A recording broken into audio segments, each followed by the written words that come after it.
Järgmine esineja esineb meile veebis. Tarvi Sits Muinsuskaitseametist annab ülevaate ehituspärandi väärtuspõhise hindamise põhimõtetest ja metoodikast.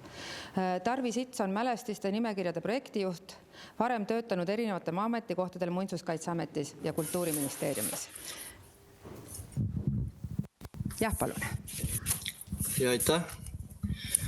Tere kõigile peaaegu või varasemast naabermaakonnast, et Lihula lähedalt, mis varem oli Läänemaaga, nüüd kuulub Pärnumaale, et kahjuks küll ei saa kohal olla, aga tänan selle võimaluse eest, et veebis teha lühike ülevaade nimekirjade korrastamise raames ühest võib-olla teemast, mis on saanud ja eeldatavalt saab ka jätkuvalt päris palju tähelepanu, erinevaid huvitavaid arutelusid selle ümber, ehk siis ehitispärandi väärtuspõhine hindamine.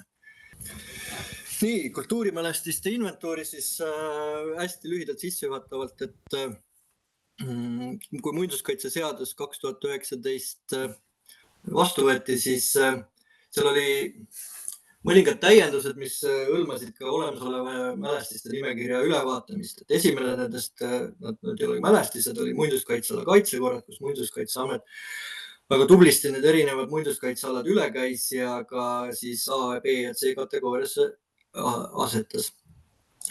Aga üks nendest teemadest, mis ka seaduse täiendamisel oli ka see, et kuidas siis olemasolevat mälestiste nimekirja korrigeerida. Ütlen kohe ära ja ma arvan, et paljud kolleegid, kes on veebis või kes on saalis või kes muinsuskaitse kokku on puutunud, et mälestiste nimekiri ei saa kunagi valmis. Et see on tegelikult jooksev töö, et ta praegu sellise hoogtöö korras toimub on mõningal määral olude sunnil, sest pole olnud ühest küljest ka õiguslikku raamistikku mõnikord, mis aitaks sealt edasi liikuda, teised ka võimalust inimesi tähelepanu ressurssi selle teemaga tegeleda. Ja üks osa sellest oli tõesti andmete korrastamine, aga teine siis ka väärtuspõhine hindamine. Ja miks ma seda õigusraamistikku puudutan siin alguses on see, et varasema muinsuskaitseseadusega kindlasti ole juristidel erinevaid tõlgendusi, et mälestise näiteks nimekirjast saab välja arvata siis, kui ta mälestise tunnused kaotanud. Üks küsimusi, mis aeg-ajalt kerkis, on see, et kui kaitse alla võtmisel need tunnuseid ei määratud või nad olid ka ebamäärased, et kuidas neid ka siis võimalik kaotada. Aga liigume teisele slaidile. Ja siis tausta poole pealt, et kultuuri arengukava toob selle teemana esile ja ka erinevad valitsused pärast viimast Riigikogu valimist on Vabariigi Valitsuse tööplaani pandud kultuurimälestiste nimekirja inventuur ja ülevaade 26. aasta detsembrist sellest anda valitsusele või ministrile.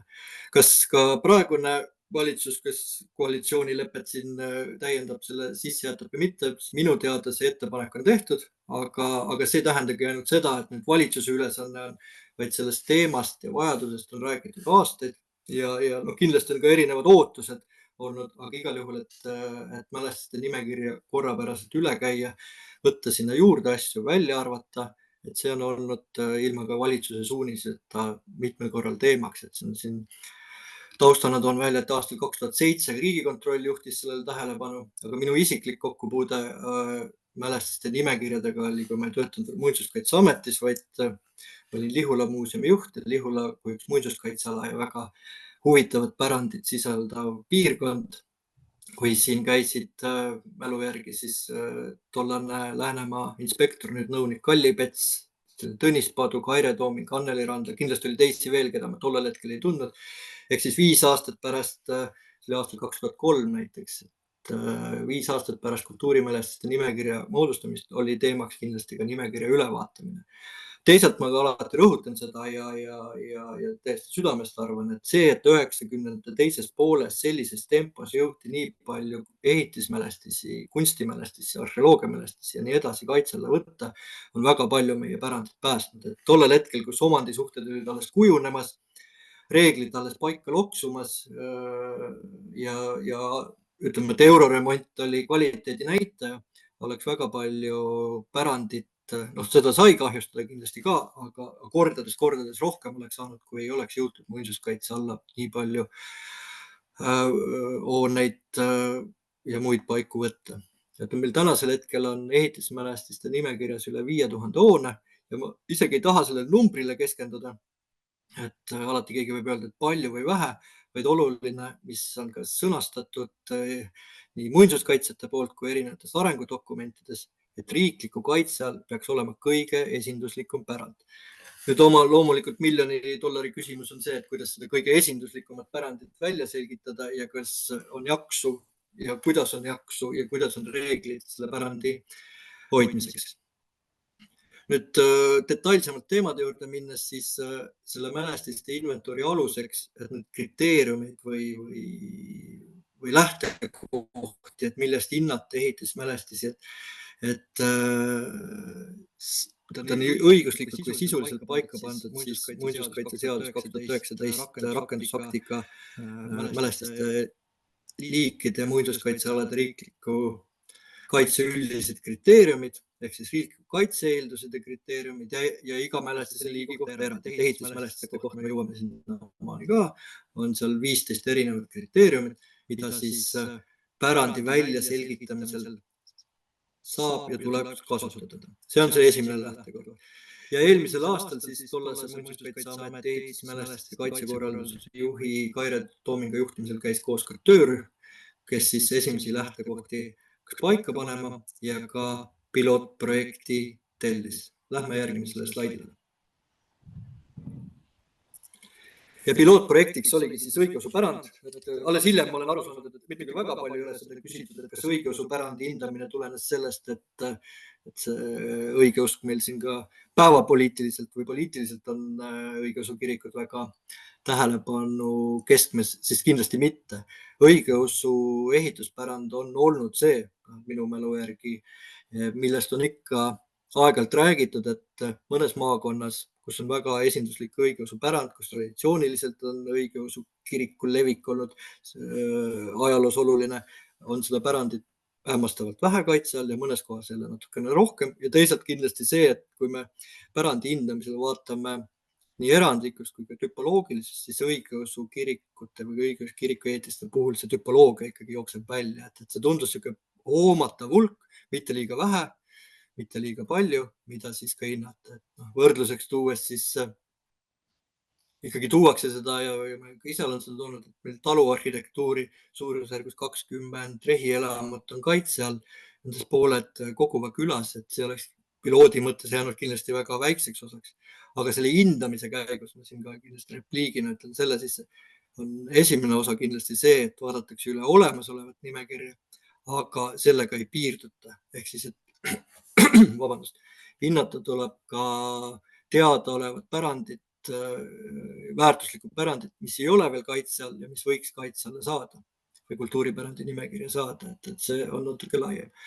Ka varasemalt on erinevaid ju hindamisi tehtud, et mahukam ja suurejoonelisem oli 20. sajandi arhitektuuri hindamine, kus nii välitöödega kui kõikide maakondade analüüsiga pea 200 erinevat ettepanekut oli sellest kaitse alla jõudis või on suhteliselt väike arv.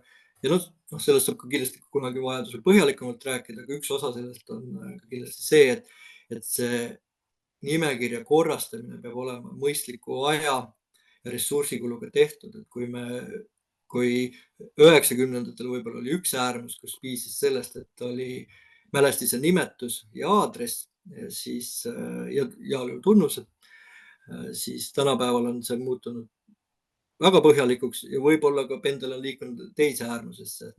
Praeguse hindamise käigus on kindlasti eesmärk see, et kui me teeme võrdlevat analüüsi, siis me piltlikult üksikobjektide kohta ei tee mahukaid ekspertiise eraldi, vaid suudame seda läbi hindamissüsteemi nii-öelda gruppi menetleda. Et kui me jääme sellesse äärmusesse, et me teeme väga mahukaid eelnõusid ja ekspertiise, siis küll teise pärandiliigi näitel, aga näiteks ajaloolised looduslikud pühapaigad, mida inventeeritakse, kui seda tempot vaadata ja see ei erine kindlasti teiste mälestiste liikide puhul ei erineks, siis me teeksime seda nimekirja 100 aastat.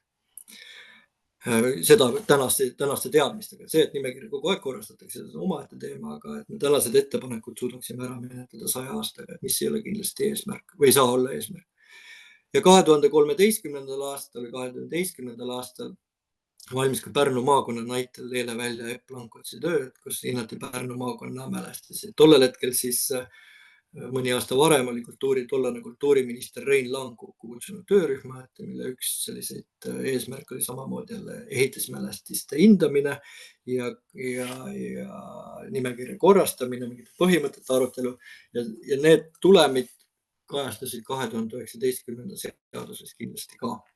Lähme järgmisele slaidile. Siin on ehitusmälestiste arve liigitus, ma nendesse numbritesse väga kinni ei jääks, et ma seda ettekannet olen teinud ka ehitusmälestiste eksperdinõukogus ja muinsuskaitsenõukogus, et see annab suurusjärgud, aga kindlasti on siin kattuvaid osasid, mida ka hindamisel tuleb arvestada, näiteks mõisakomplekside osad on ka viinavabrikud, klaasivabrikud, mis ühest ja teisalt on ka meie tööstuspärand, et seda saab ja hindamise käigus minnaksegi detailsemaks, kui ta sellise ülevaate annab. Samamoodi ka näiteks elamud, et mõisakompleksis olev moonakate maja on kompleksi osa, aga elamu näitena eraldi, sama on ka tööstuspärandi puhul, kus kasarmud või meistrite elamud on nii-öelda mitme hoone tüübi või hoone liigi all. Aga see annab meile suurusjärgud, et kuidas see proportsionaalsus on. Kolleegidega nii nüüd kui varasemalt kui ka koostööpartneritega arutades, et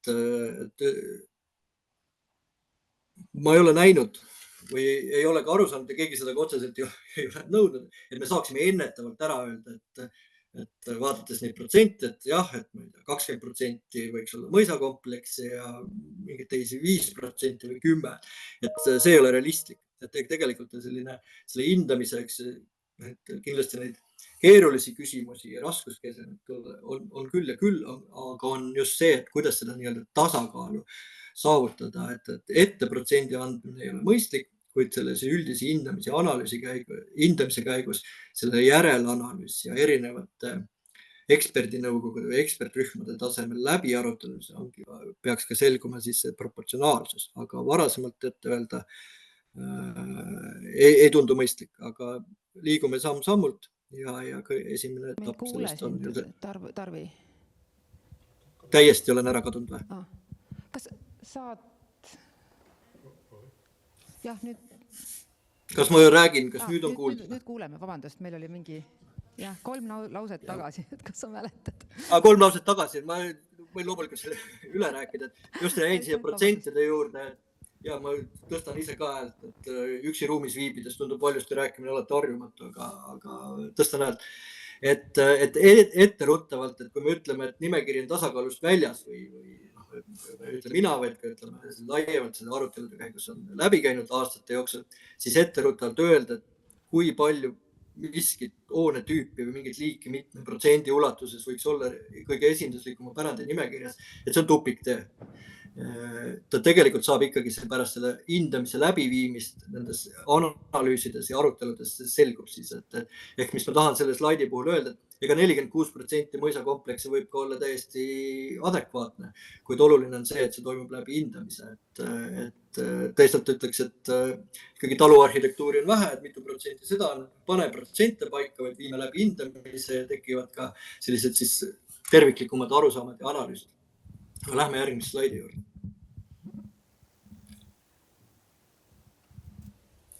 Metoodika aluspõhimõtted, et need, mis ka siis eelmise aasta töörühmas, ma ütleks, et nad väga üllatavad ei ole, pigem on nad ka siis ära sõnastatud, et hindamine toimub hooneliikide kaupa, mis omakorda jagunevad hoonetüüpideks.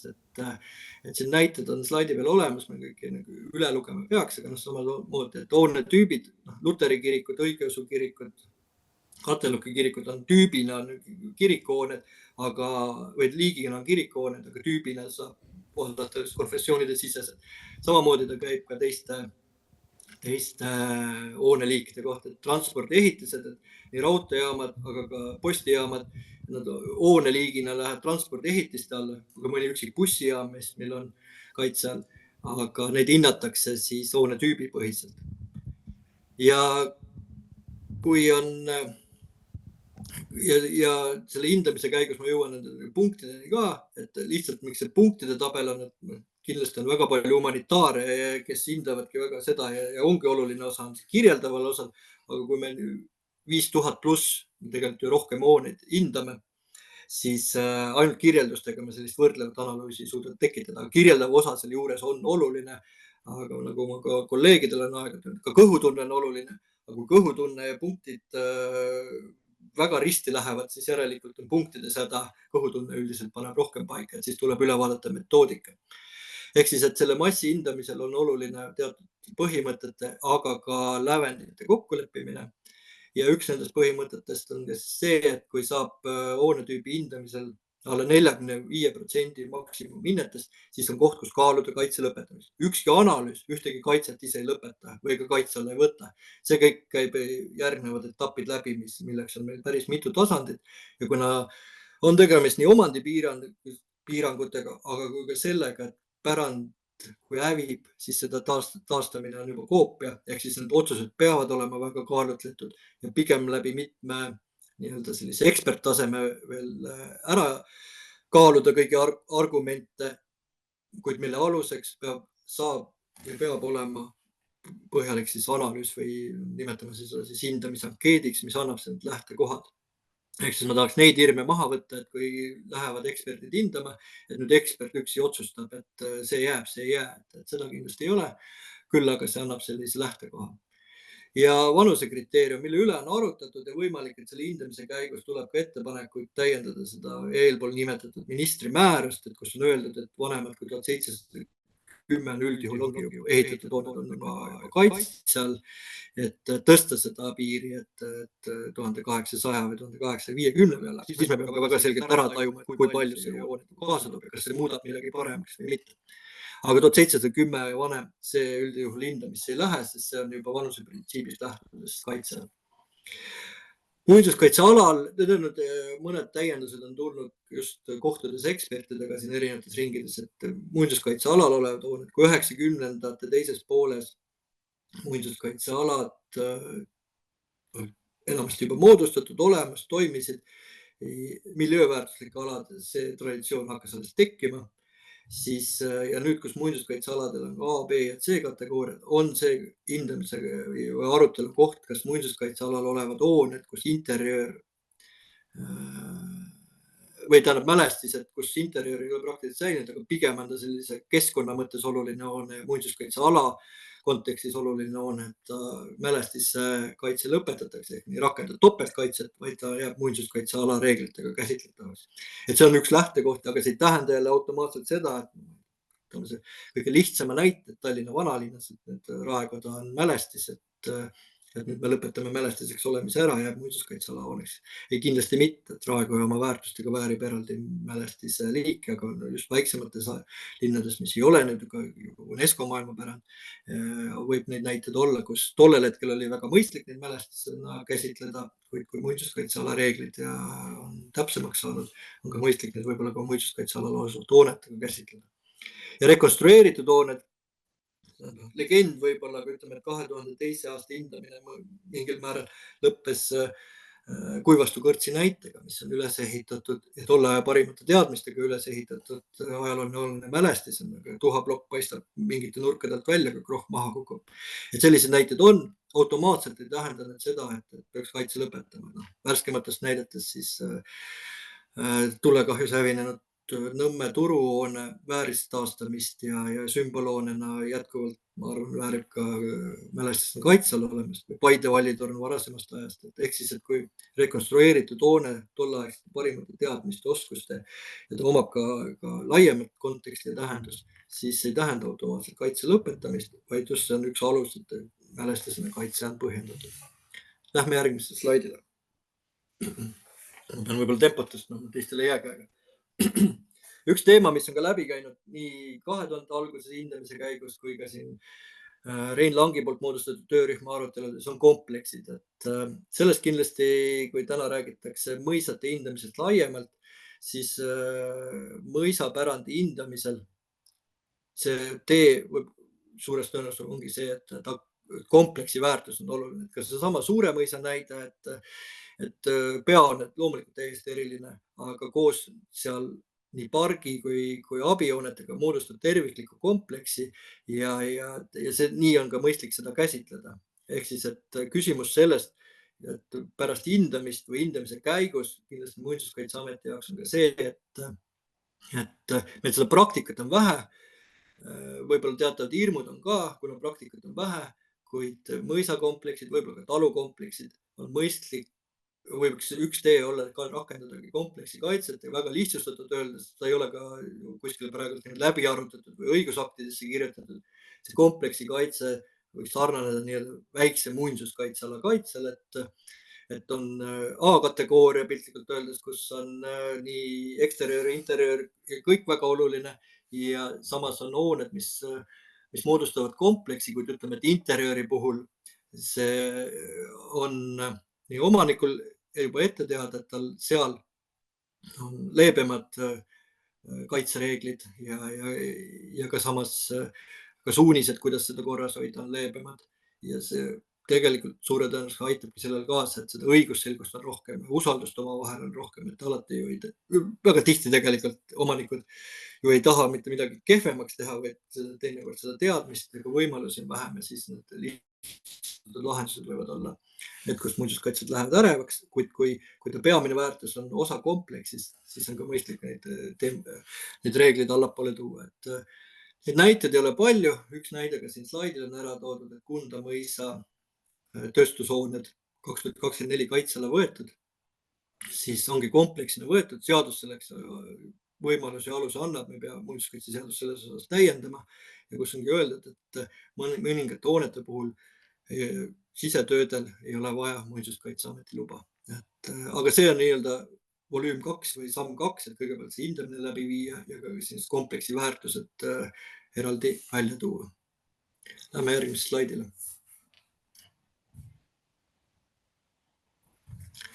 Siin on põhimõtted varemete osas, et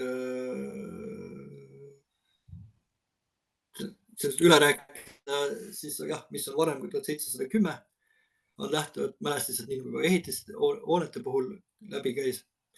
Aga kui on ikkagi väga kehvas seisus, kindlasti on see kaalumise koht, et kas ta pigem on juba arheoloogia mälestis või üleüldse selle hindamise raames, et kui ta on uuem kui 1710, et mis sellest edasi saab.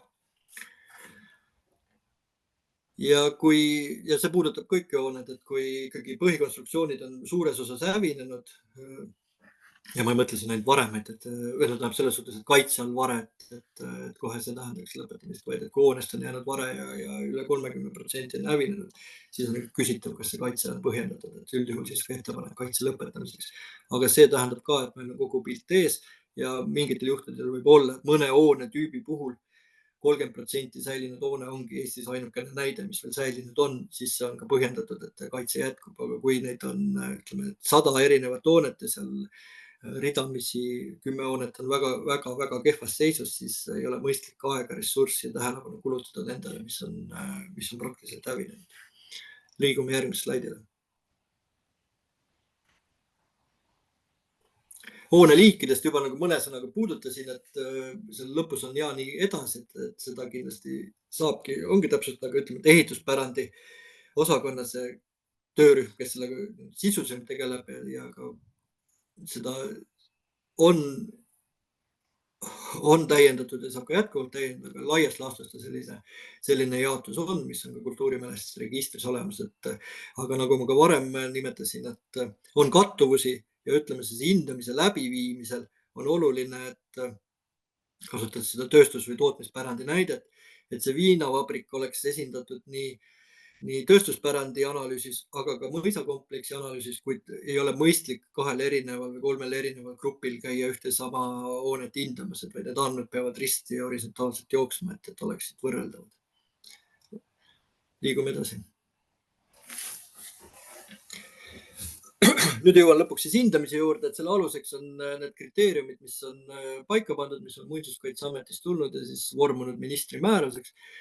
13 või ütleme 15 kriteeriumit, kuid hoonete hindamisel siis, kuna pargid on eraldi teema ja täna ka sellest räägitakse, siis parkide kriteeriumid ei arvestata ja veealust pärandit ka ei arvestata, ehitusmälestis võib olla veealune pärand. Ja kriteeriumite puhul, mida ka siis pilootprojektis välja tuli, et kui me hindepunkte jagame, siis on mõistlik, et osa kriteeriumid on suurema osakaaluga ja mõned kriteeriumid on väiksema osakaaluga. Ehitismälestiste puhul suurema osakaaluga loogiliselt võttes ongi vanus, autentsus, säilivus, ansamblilisus ja seal on ettepanek, et see skaala on 1-10 ja funktsiooni järjepidevus seos tuntud isikutega on 3 kriteeriumi, mis on 1-5 ja seos tuntud isikutega, ma ütlen selle täienduse ka ära, mis on igapäevaselt, saan aru, et ju määrusele peale ei vaadata. Et siin mõeldakse just eeskätt seda, et tuntud arhitekt, ehitusmeister, insener ja teisalt alles siis, kui muidu tuntud isikuga tegemist on, siis on ta mõni baltisaksa suguvõsa või mõni muu kultuurilooliselt oluline isik seal teinud ja toimetanud. Sest et üldjuhul on need ajaloomälestised, kui me räägime just puhtalt isikute hoonetest. Ja lisaväärtust annavad siis tähtsus ajalooprotsessis ja tehnoloogiline uuenduslikkus. Tähtsus ajalooprotsessis on see koht, kus suure tõenäosusega tuleks kehtivat määrust täiendada või vähemalt see mõte on selles määrus praegu nii, et on militaariga seotud. Mulle tundub see kitsendav või mitte ainult mulle, vaid see arutelude käigus on, et kitsendus võiks natukene laiem olla, aga see annab pigem lisapunkte ja maksimaalselt on võimalik teenida siis 91 punkti ja kõik, mis on üle 70%, seda teises etapis ei analüüsita, see jääb kaitse alla või siis, kui ta ei ole seni kaitse all, siis on ettepanek võtta kaitse alla. Ja see on see oluline pärand. Keerulisem osa on just sellest vahepealsest, mis jääb sinna nii-öelda keskele. Et seal on siis teine etapp ja teine etapp on siis riikliku kaitse eelduste hindamine, kus hinnatakse nii selektiivsust, seisukorda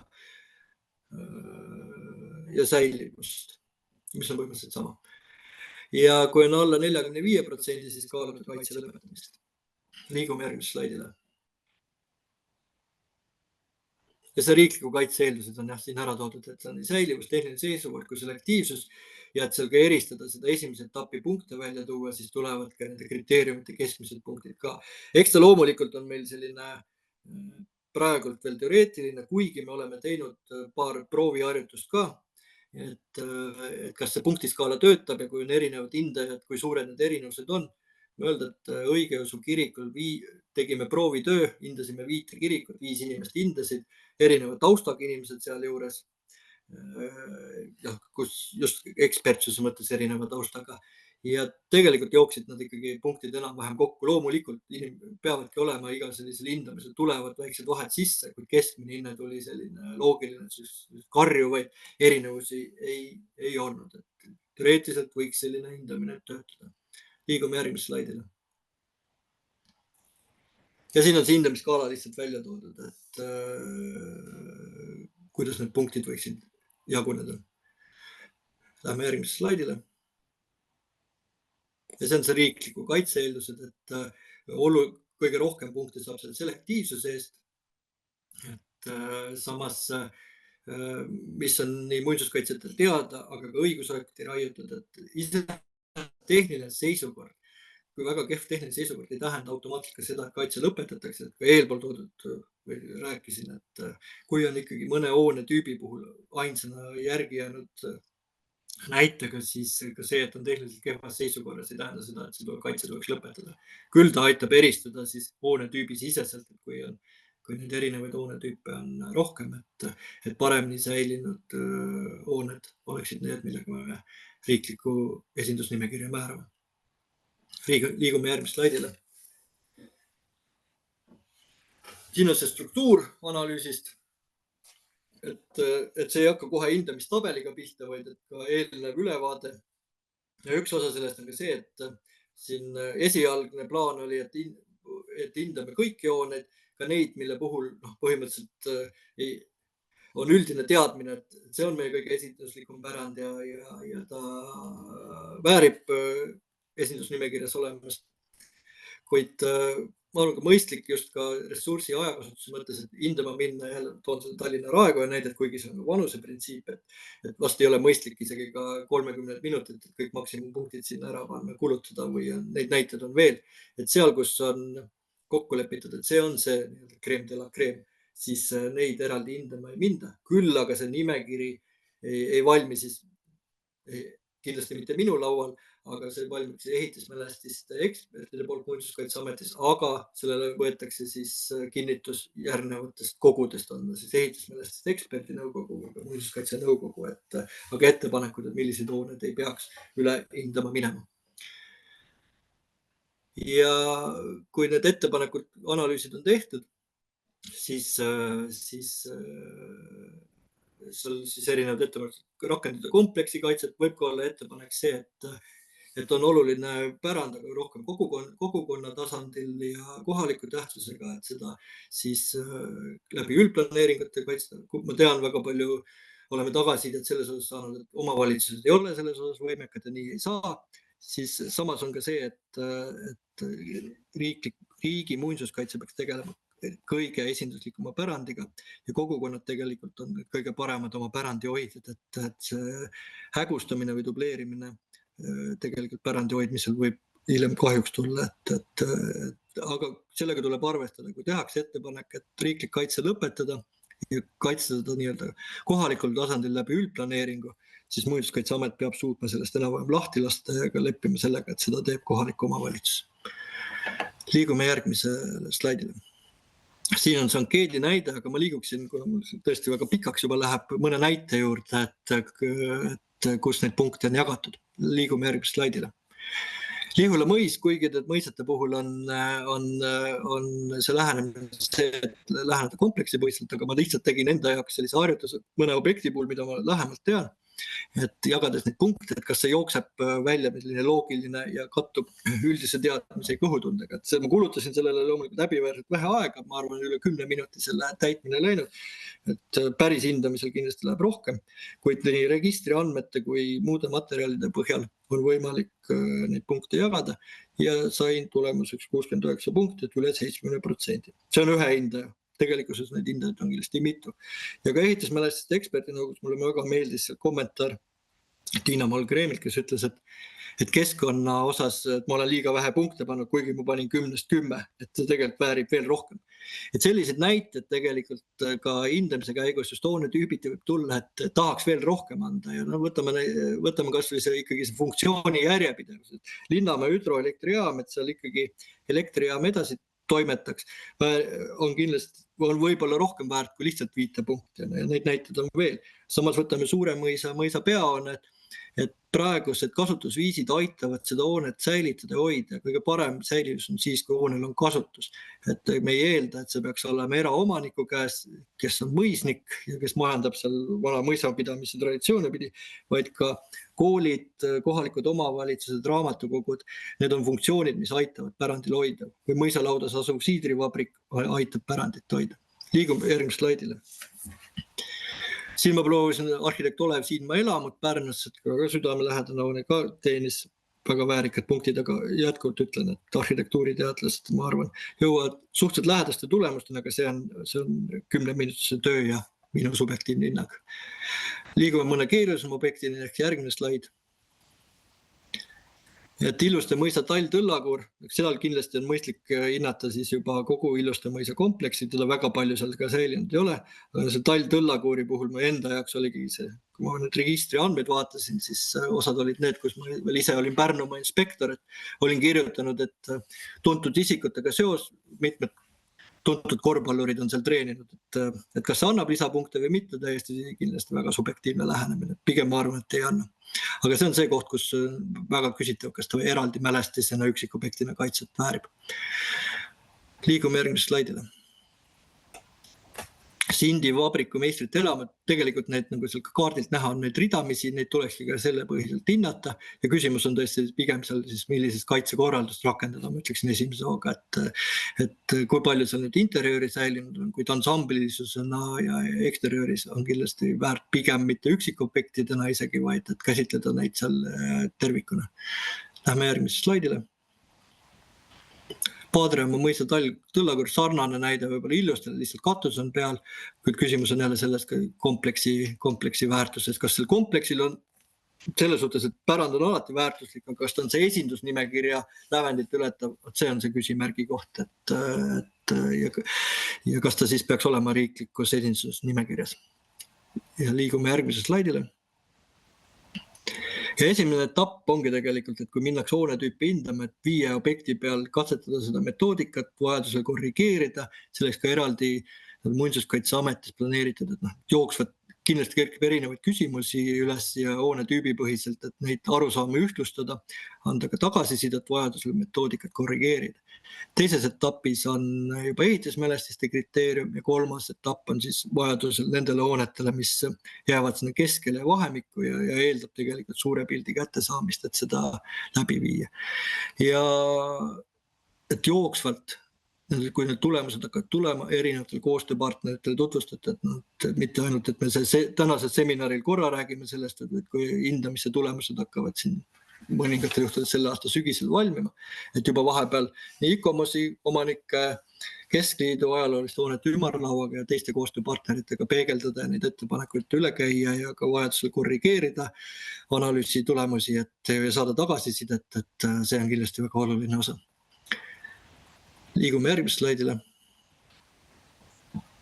Töökorralduse mõttes on jah, et iga hoonetüübi põhiselt on mõeldud, et nii-öelda peavastutaja, nimetame seda peaeksperdiks ja vähemalt 2 hindajat veel, et hoonetüüpi hindaks vähemalt 3 hindajat ja sealt keskmine välja jookseb mingitel juhtudel ja kui on ka võimalusi, kindlasti on 5 hindajat parem, aga meil kuskil jõuab see määr kokku, et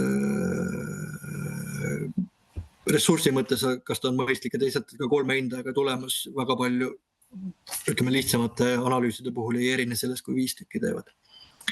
Ja siin on ka välja toodud ettepanekud, et oleks juhtrühm ja lisaks ka töörühm, kes siis seda tööd peegeldab.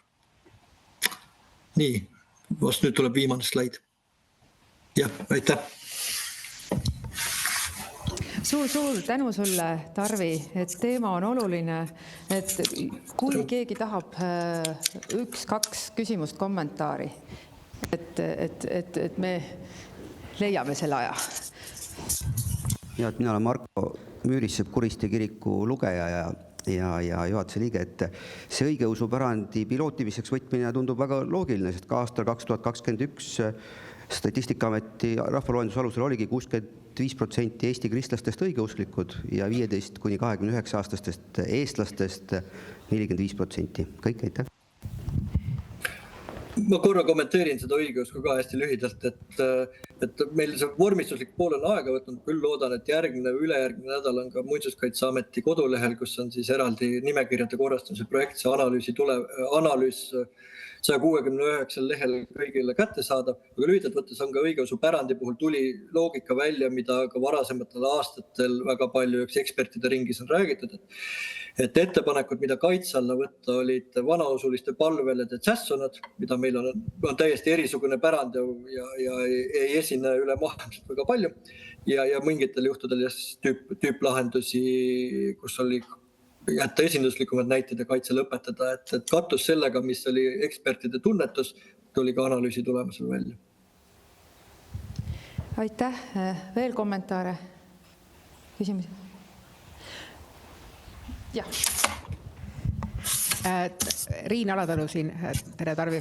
Et ma mõtlen, et kas sa annad meile mõned soovitused, nüüd kui me oleme praegu siin Hiiumaal, et lähme homme ringreisile, et kas on mingeid objekte, mida me peaksime täpsemalt vaatama?